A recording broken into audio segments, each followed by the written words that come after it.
Nous le remercions d'être là parce qu'il se lève très très tôt. Ensuite, il va aller se reposer. C'est notre confrère de France Inter, Nicolas Demorand, qui est avec nous pour ce livre qui fait beaucoup parler de lui, qui déclenche beaucoup de réactions, qui se vend très bien parce que bon nombre de Français s'y retrouvent aussi. Il s'appelle Intérieur Nuit. Il est aux éditions Les Arènes. Bonjour Nicolas. Bonjour. Bonjour et bon anniversaire. Merci beaucoup. Oui. Parce que c'est 54 aujourd'hui. Voilà. Vous êtes un malade mental. Alors, je dis ça, c'est pas pour vous être désagréable. Non, du tout. Mais c'est la première phrase choc de votre livre. C'est pas une insulte, c'est quelque chose que j'ai voulu revendiquer parce que c'est la vérité et que cette vérité est impossible à dire ou à entendre aujourd'hui en France. Il y a autour des maladies mentales une honte, une suspicion. C'est pas vraiment des maladies. Et il me semblait important de dire les choses fortement, clairement, et de revendiquer ce statut qui peut être un stigmate. Mais quelle est cette maladie mentale ? Alors, je suis ce qu'on appelle bipolaire, bipolaire de type 2. Je vais préciser pour le type 2, mais un bipolaire, c'est quelqu'un dont l'humeur varie de manière très forte et très régulière. C'est un yo-yo. Vous montez parfois et vous êtes le roi du monde. Vous ne dormez pas, mais vous avez une énergie folle. Et le yo-yo descend. Et à ce moment-là, c'est la dépression. Vous ne pouvez plus bouger de votre canapé. Vous êtes littéralement effondré. Et donc, type 2, c'est une bipolarité qui est plutôt du côté de la dépression. Type 1, c'est une bipolarité qui est plutôt du côté de ce qu'on appelle la manie. C'est ce qu'on appelait avant la maniaco-dépression. Voilà, donc type 1, les phases d'explosivité. Type 2, les phases de dépression. Qui est apparu quand ? Difficile à dire. Le diagnostic a été posé il y a 8 ans maintenant à l'hôpital Sainte-Anne à Paris, qui est un très grand hôpital psychiatrique. Le diagnostic pour les médecins ne faisait absolument aucun doute, même si moi j'ai eu un peu de mal à me l'avaler, parce que c'est une maladie dont on ne guérit pas. C'est une maladie qui vous suit, vous harcèle, une maladie qui vous dépossède d'une partie de vous-même, une maladie qui implique de prendre des médicaments à vie. Donc, si le diagnostic aux yeux des psychiatres qui m'ont vu à ce moment-là était très clair, pour moi, ça a été un peu plus dur à avaler. Ensuite, il y a une autre partie de ma vie qui a précédé le diagnostic, où là, ça a été de la souffrance pure. Qui se manifestait comment, cette souffrance pure ? La bipolarité, c'est une saloperie. Et quand vous n'êtes pas diagnostiqué, en fait, on ne vous donne pas les bons médicaments. Vous allez voir votre généraliste et vous lui dites la vérité, je suis vraiment pas bien en ce moment. Je dors peu, je dors mal, je me sens pas bien, mal dans ma peau, c'est ça, ouais. Mal dans ma peau, mal dans ma tête, j'ai aucun désir pour l'avenir, aucun désir du tout. Et je pense être dépressif. Et le diagnostic d'une dépression, il est assez facile à faire, si ce n'est que les antidépresseurs qui vous remontent, eh ben, ils remontent trop fort un bipolaire. Et donc moi, je yo-yotais avec une violence insensée entre des phases où j'étais effondré, des phases où je remontais très haut. Et ce qu'on sait, c'est que... Et quand on remonte très haut, on est comment, en fait? Parce que effondré, on peut imaginer, mais très haut, ça très haut, je vous dis, c'est le sentiment de la surpuissance. C'est... vous parlez de plus en plus vite, vous réfléchissez vite, vous pouvez avoir 10 000 idées à la fois, 10 000 projets à la fois. Vous êtes de droite d'un coup. Oui. Non, vous êtes les idées les plus folles. Non, par exemple, vous dépensez de l'argent, vous achetez n'importe quoi. Vous dépensez de l'argent, vous consommez de l'alcool, l'alcool qui est un euphorisant mais aussi un calmant.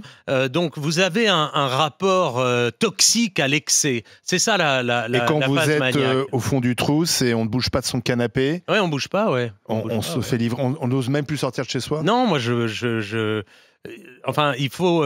C'est bizarre quand même. La souffrance extrême à l'idée même de mettre un doigt de pied dehors, d'ouvrir sa porte. Ça n'est pas possible. Et c'est pas parce que je suis casanier, c'est que je ne peux pas. Et voilà. Mais on peut, quand on vit ça, avoir une vie de famille, une vie amoureuse, une vie professionnelle. Vous l'avez, on va y revenir, parce que vous l'avez d'une façon assez intense. Mais par exemple, une vie tout simplement intime, familiale, amoureuse. C'est compliqué. C'est compliqué. Le bipolaire parle de lui, mais il ne voit pas les dégâts qu'il cause autour de lui. Et que ce soit sur le plan de la vie amoureuse, affective, ou sur le plan de la vie familiale, c'est extrêmement difficile parce que vous avez une personne dont le visage change, c'est très rapide. Hein.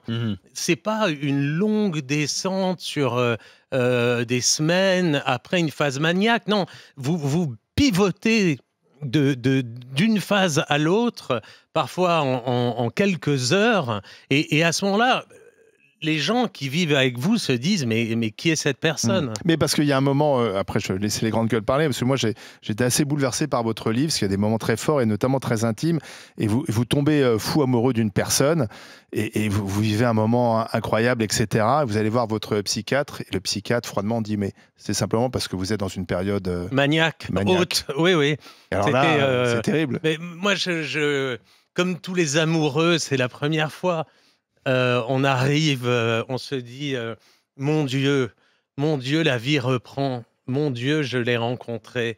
Et effectivement, la maladie devient plus gérable, on en parle, on peut la partager, etc. Et vous arrivez chez le psy qui vous dit ouais, à votre place, je commencerai à m'inquiéter parce que ça m'a tout l'air d'être une phase maniaque. Est-ce que vous n'êtes pas en train de péter les plombs en substance? Donc on ne sait jamais vraiment ce qu'on vit, si c'est non, on si sait pas. réel. On sait pas. Moi, je m'observe. J'ai des outils pour ça, pour m'observer, pour savoir où j'en suis dans mon humeur haute, mon humeur basse, s'il faut commencer... Là, par exemple, vous savez dans quel état vous êtes, là? Moyen. Je suis très heureux d'être avec vous, mais ouais, je vais vous parler franchement, c'est une émission de franchise, donc ouais, c'est dur, c'est dur. C'est pas parce que j'ai écrit un livre que j'ai arrêté d'être malade. J'ai pas trouvé le médicament miracle contre la bipolarité. Et le fait d'en parler, ça vous aide ou oui, non? Oui, alors c'est comment dire, vous arrêtez de mentir. Et ça, c'est déjà une charge en moins. On sait, par exemple, dans les secrets de famille, que les secrets de famille bouffent la tête des gens, leur retournent le cerveau. Et donc, le mensonge perpétuel était très lourd à assumer. Et donc, ce livre m'a permis de sortir du mensonge.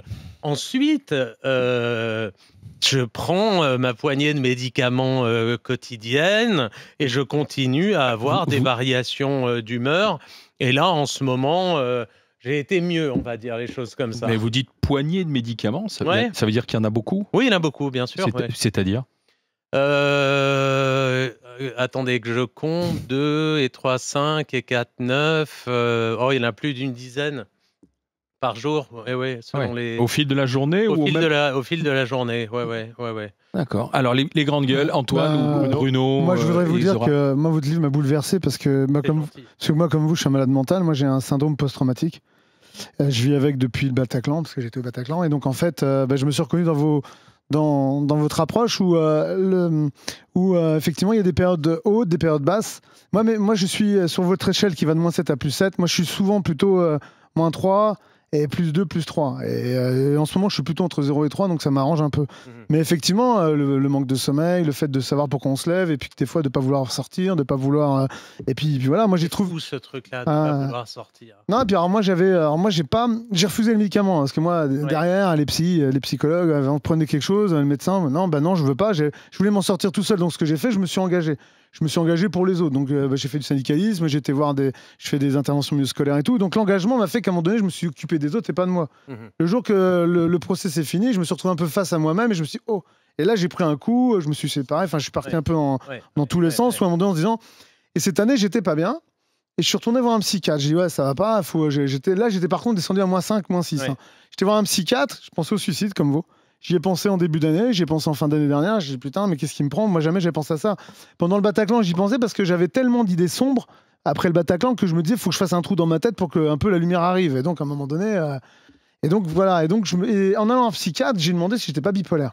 Et il vous a dit? Ben, il m'a dit non, parce qu'en fait, quand je lui dis ce que je faisais et puis comment j'étais, il me dit non, non, non, on n'en est pas là. Il me dit des épisodes dépressifs, ok, mais on n'en est pas là. Ça m'a un peu rassuré, parce qu'autour de moi, j'ai des bipolaires. J'ai même une amie de mon ex-compagne qui s'est suicidée parce qu'elle prenait plus ses médicaments et qu'à un moment donné, comme vous avez fait.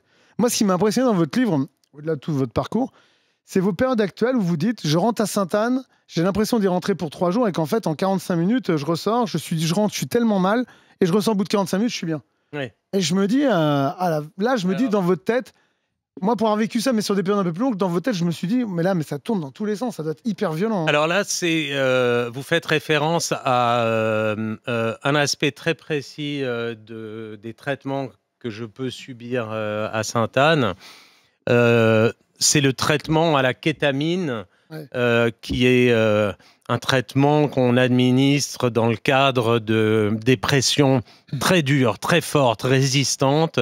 Et on m'en a souvent donné. Et effectivement, vous pouvez rentrer à l'hôpital, mais en marchant comme un petit vieux, très difficilement. Et 45 minutes après, voir la vie en vous disant mais comment, voilà, c'est ça, la vie en couleur, comment est-ce possible? Et ça, c'est un effet de la kétamine. Autrement, les médicaments que je prends, la kétamine, c'est comme une fusée qui décolle. Les autres médicaments que je prends, c'est comme un diesel, quoi. C'est plutôt des matelas, des édredons. Comme je fais ça en permanence, l'idée est d'avoir un gros matelas, voilà, pour amortir un peu les chocs. Mais la kétamine, oui, son but est de faire effet tout de suite. Mais comment on fait pour travailler, pour animer la première matinale de France, avec la pression, avec le fait aussi d'être autour d'une équipe qu'il faut emmener comment on organise ça? La bipolarité, elle se soigne. Pour soigner la bipolarité, je vais le dire comme ça, il faut de la stabilité. Et donc, la stabilité, vous pouvez l'obtenir avec les médicaments dont je parlais. Voilà, ça vous moyennise, c'est un édredon. Voilà, les médicaments font leur job de stabilisateur, de régulateur de l'humeur. Et le mode de vie, ensuite, est une autre forme de stabilité. Donc, ce que je fais, moi, à la radio, c'est la stabilité dans sa définition la plus extrême. Je pense que même les militaires ont des horaires plus flous. Moi, c'est à la minute de l'heure à laquelle je me réveille, à l'heure à laquelle je monte dans mon taxi la nuit, à l'heure à laquelle j'arrive à la radio, l'heure à laquelle je lis les journaux, l'heure à laquelle je parle avec l'assistante de la matinale, l'heure, etc., etc. Jusqu'à 10 heures, je sais pertinemment ce qu'est ma vie. Ensuite, je rentre. J'essaye de dormir un tout petit peu. Sauf quand vous venez chez nous. Voilà, c'est ça.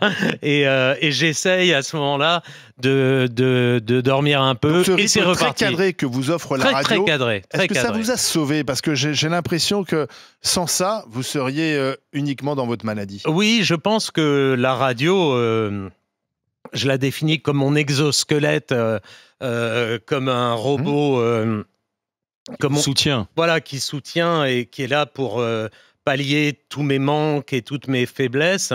La radio est mon exosquelette, ça c'est sûr et certain. Ensuite, mais ça vous le connaissez, vous le savez, vous qui faites autant d'émissions et autant d'heures en direct, il y a quelque chose qui réveille, même quand on est au fond du trou, il y a quelque chose qui réveille, et il y a une forme de politesse que vous devez à vos auditeurs ou à vos téléspectateurs, qui n'est pas de dire France Inter, il est 7 heures en étant complètement anéanti, mais d'aller chercher, même si ça coûte parfois, mais au très fond de soi-même, de l'énergie pour porter justement la totalité de l'équipe.